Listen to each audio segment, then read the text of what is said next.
So we will continue our discussion on economy. We have actually started off with the module monetary system in India, and in the first session we have talked about what is money. We have also seen the functions of money. We have discussed about different types of money, and in that we have discussed about evolution of money, starting from the commodity to commodity exchange system, that is a barter system, and then till token system, token money we have discussed. So it was firstly commodity to commodity exchange, and then the full bodied money concept we have discussed, and then representative full bodied money we have discussed, and finally we reached up to token money. And we have also discussed about different other types of money like legal tender money, fiduciary money, near money, all those things, plastic money, everything we have covered.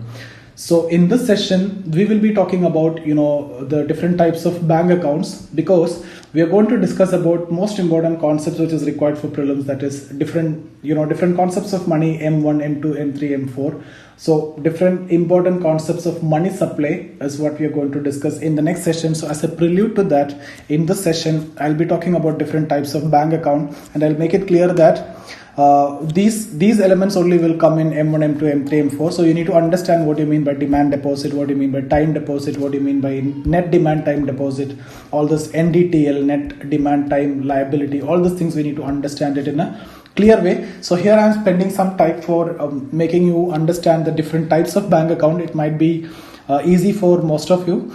So different types of account. I'll start with savings account, then fixed deposit or the recurring deposit also we'll discuss, and then we'll move to current account.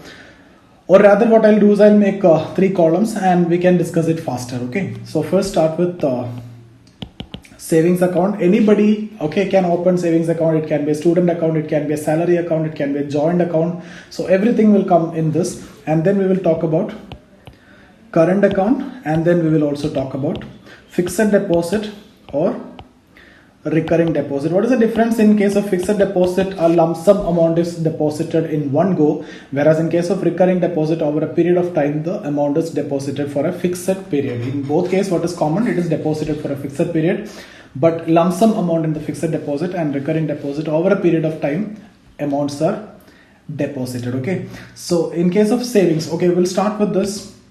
Now the question is, who saves? Firstly, who's using these different types of accounts? Households. Most important savers are households, so they start savings account.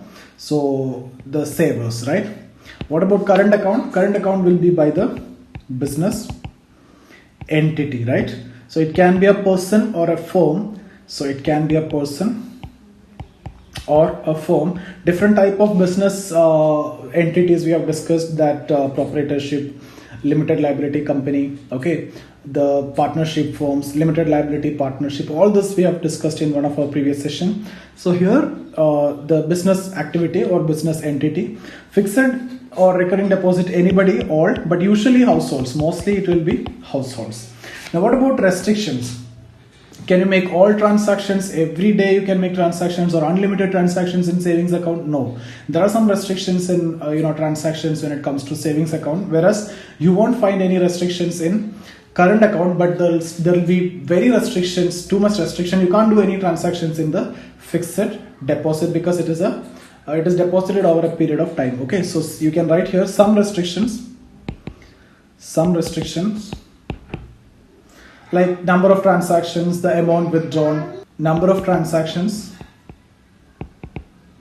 or the amount withdrawal, etc. Now here no restrictions in current account. There won't be any restrictions in the current account, so no restrictions. Okay, so that means any transactions can make in this account, and this fixed, it is totally restricted. Okay, now what about interest? So if you see, interest is usually low when it comes to savings account. Some interest is given like 4%, but different banks are given their option. So different banks, they can choose what interest they have to give. RBI will give the basic guideline. Okay, so interest usually low. So it is actually fixed by whom? It is fixed by the banks only. From when? 2011 onwards. So from 2011 onwards, fixed by banks. Okay, so RBI fixed the minimum rate of interest, that is 4%. So RBI fixed the minimum, that is 4%, and above that, whatever the banks can afford to give, they can give, right? Different banks are giving different rates. Yes Bank is giving different rate, Kotak Mahindra Bank is giving different rate, SBI is giving 4%. Okay, so different banks can fix from 2011 onwards. Till 2011 it was fixed by RBI. So now it is different for different banks. It is not common. In case of interest, in case of savings banks, it is different for different banks because it is fixed by banks. But this question was asked in 2010 or 2009. This question was asked, who's fixing the interest on savings bank? So at that time it was fixed by RBI, but now it is fixed by the banks, different banks. So if you see the question banks and all, that time the correct answer was RBI, but that doesn't mean that now it is RBI which is fixing the interest for savings bank. RBI is giving the basic rate, that is 4%. Above that it is fixed by the banks only. So what about current account? There is no interest. No interest. There will be some service charges obviously for this, and here interest will be relatively high in case of fixed deposits. Okay, so interest will be high. So it is a tenor premium. More the tenure, more years if you are investing, more time you are investing, more interest you will get. More time you are depositing, more time you are giving, more interest you will get. So what kind of liability are this for banks? Different accounts. So you can see here, as I have already told you, some restrictions. So there are some demand liability and some time liability here. Demand liability and time liability. Both are there because it is not necessary. Let's suppose you invested 10 lakhs. Immediately on one go you cannot withdraw entire 10 lakh, right? Some restrictions will be there. Okay, so some amount you can withdraw on demand. So demand liability is there from the bank side. Your deposits are liability. If you see the balance sheet of the bank, your deposits will be the liability of the bank. So demand liability is there and time liability is there. Some restrictions will be there. So some portion will be time liability of the bank. So in savings account, both type of liabilities are there, demand liability and time liability. Whereas in current account, any transactions, no restrictions. So it's completely demand liability. Demand liability. Whereas in case of fixed deposit or recurring deposit, it is time liability. After the particular time, after that maturity period only, you can get the money. So it is time liability from the side of bank. Okay. Now we need to understand the concepts of demand deposits. Okay. So what is demand deposits with the bank now? You can see here, there is a demand deposits. You can see here and here, right? So these are demand deposits. Upon demand you have to get the money.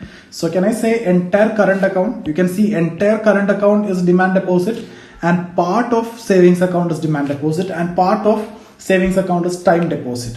So demand deposits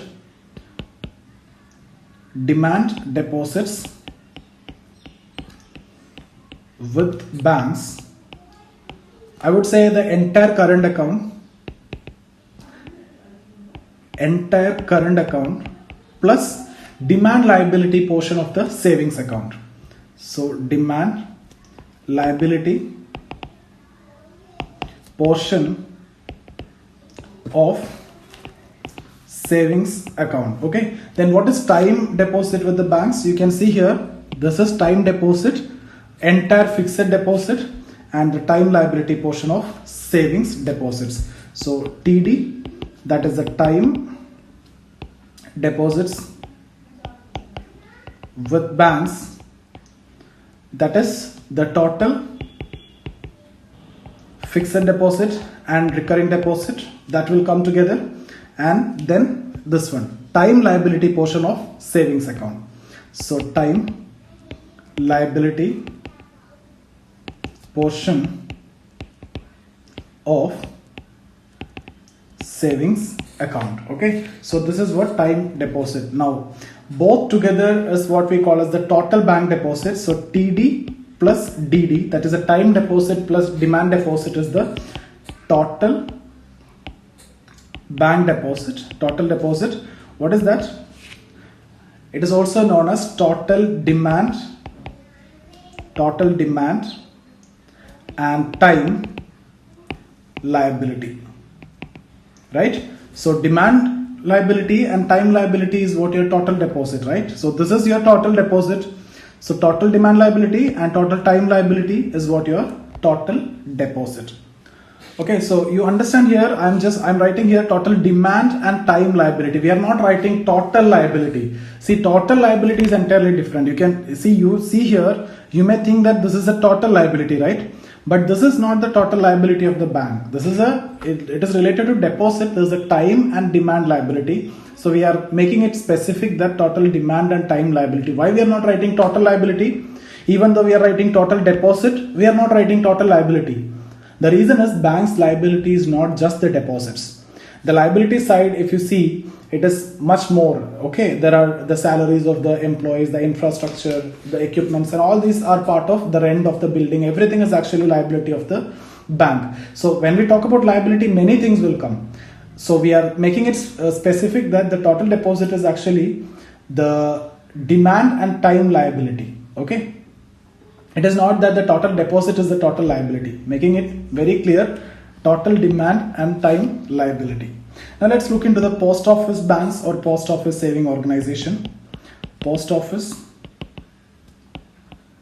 banks or post office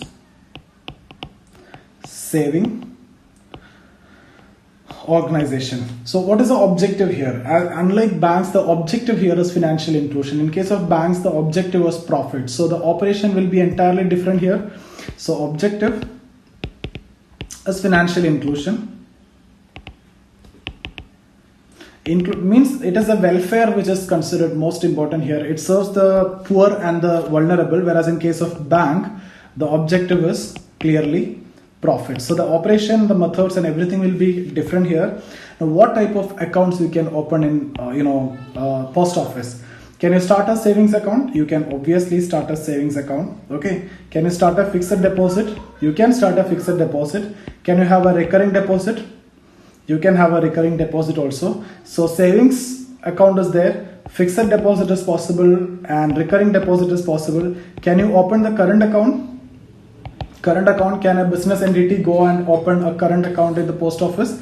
No, this is not possible. As I've already told you, from the objective itself, you can understand it is for financial inclusion. It is to serve the poor and the vulnerable, not for the business entities. So this is actually the difference between banks and post office banks. Okay, so you cannot start a current account in the post office.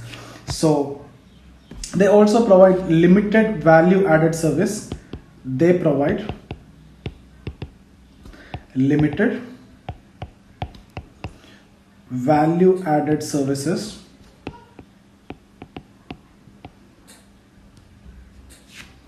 like when it comes to banks, there are many services, right? The bank locker, the ATM withdrawal facility, the SMS messages, internet banking, and all these facilities are actually provided by banks. But when it comes to post office, you won't get that much value added services. What is the ownership? Who is the owner? Ownership, it is Government of India. Okay, so it is actually a departmental undertaking, and that means if you are an employee in post office, you will be called as a government employee. Whereas if you are an employee even in a public sector bank, it is a company, it is registered under Companies Act, so you will be considered as a bank employee only. You won't be considered as a government employee. That is public sector, this is departmental undertaking. That difference is clear, that we have already discussed before. So there is a departmental undertaking.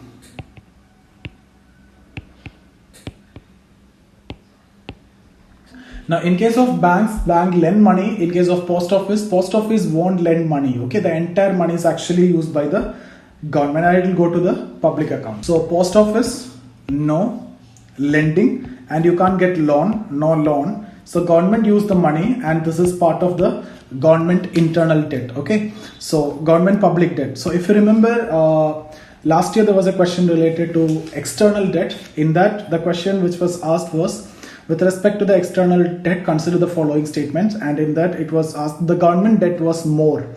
Actually, government debt is very less when it compared to external debt, but when it comes to internal debt, it is more, and government is having maximum internal debt than external debt. So out of the total external debt, if it is 100%, 80% is actually private in terms of ECBs and various other borrowings. Okay, and 20% only government. But government is having huge internal debt. Public debt is very high, But that doesn't mean that in the external debt, government contribution is high. In the external debt, it is the private sector contribution is actually very high. So if you know the statement, you could have answered. If you know this concept or this information, you could have answered that particular question very easily. Okay, so I hope you understood this. Now let's move on to money supply. Very important concepts. Money supply. So here only we will be discussing about different types of money. I'll just start with this now, and then we will discuss in detail in the next session. We'll discuss about M1, M2, M3, M4. What all things will come in different M1, M2, M3, M4. What is narrow money? What is broad money? All those things we'll discuss. What is the most liquid money? What is the least liquid money? Everything will have to be covered because questions asked every year in prelims from this particular topic. Okay. So what is money supply? Let me write down the definition first. It is the total stock of all types of money. That means currency with the public, currency and deposit money both. Okay, all types of money, currency and deposit both will come, held by public. I'll explain this term public. Okay, public at any point of time. Now what is this term public? This term public includes all economic entities except government and bank. Why we are excluding government and bank? Government and bank are the creators of money. Okay, so public means except government and bank, excluding everything will be part of public. So money supply is actually what? Money supply is actually currency, total currency plus deposits with the banks. Okay, now you see that the deposits and credit will be almost equal. From the deposits only banks give loans. Okay, so almost all deposits will go as loans apart from some amount which is kept in terms of some cash reserve ratio and etc. Otherwise everything will go in terms of loan. So deposits and credit will be almost equal. So this term you have to understand, public except government and bank, every economic entities will come here. Now when I talk about RBI, RBI is part of government. So RBI, you cannot go and start an account in RBI. RBI is not a bank like any other bank, right? So RBI is actually part of government bank. So RBI is a money creator, maker of money, and here banks will create the credit. Okay, so RBI create money, banks create credit. So you need to know the credit creation process. I'll explain the credit creation process now. So credit creation process is like this. Credit creation process. So first the money is printed by RBI. So government use that money to buy something from, let's say, person A. So government use, let's say, rupee 100 to buy something from A, and A will deposit this money in, let's say, State Bank of India. Okay, so he deposited this money in State Bank of India. So what SBI will do? SBI will keep mandatory statutory requirements, keep 20% with SBI, and then lend rest of the 80%, let's say, lending it to B. Okay, and what B will do? B will buy some item from C. Okay, so B bought some items from C, and C will deposit this money in some other account.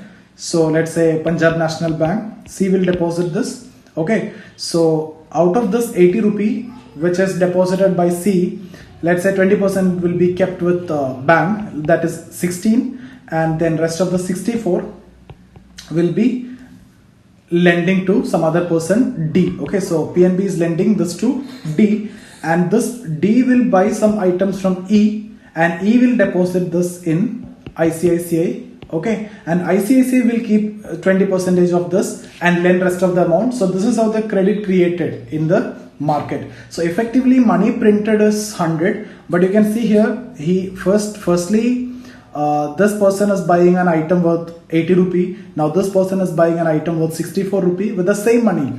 So effectively the money, it is the concept of money multiplier I'll discuss in the next session in detail, but here effectively 100 rupees printed, it is having a value of 560 in the market. Okay, so money multiplier is actually 5.6. So 100 rupees printed by the government and circulated in the market, it is having an impact of 560 rupee in the market. Okay, so this is what credit creation process in detail I'll discuss in the next session, so that you'll understand it much better way, because for that I need to talk about reserve money, I need to talk about M0. So here I don't have time to discuss about different concepts, M1, M2, M3, M4. We'll discuss that in the next session. Okay, so here we are talking about money supply. Just understand money supply is actually this one, currency plus deposit. It shows what? It shows the total purchasing power. It shows the total purchasing power. It shows the total purchasing power in the economy, as it includes currency and both bank deposits or credits. Both are same. Deposits will go as the credits, as I have already told you. Okay, so if you have any doubt, you can get in touch with me here. This is my Instagram ID. You can join the Telegram channel for all the videos. So see you in the next session. I'll talk about all the concepts related to money supply in the next session. Just that you need to understand the different types of account, because for example, when I talk about money supply M1, I'll be talking about currency with the public. So you need to know what is this currency with the public, and then I'll talk about demand deposits. So you need to know what are the demand deposits. I've discussed about two different types of demand deposits. Okay, so the current account is part of demand deposit, and some portion of savings deposit. Savings account is also demand deposit. And then I'll talk about some other deposits. The other deposit which is held with RBI by some important persons like RBI, ex-governor of RBI, president, etc. Okay, some deposits will be there for those people, so that will also be counted in M1. Like that, we have to discuss about different concepts. So you need to have a better idea about what is DD, what is TD, what is total deposits. Okay, what is the total demand, time, liability. So make it clear. See you in the next session.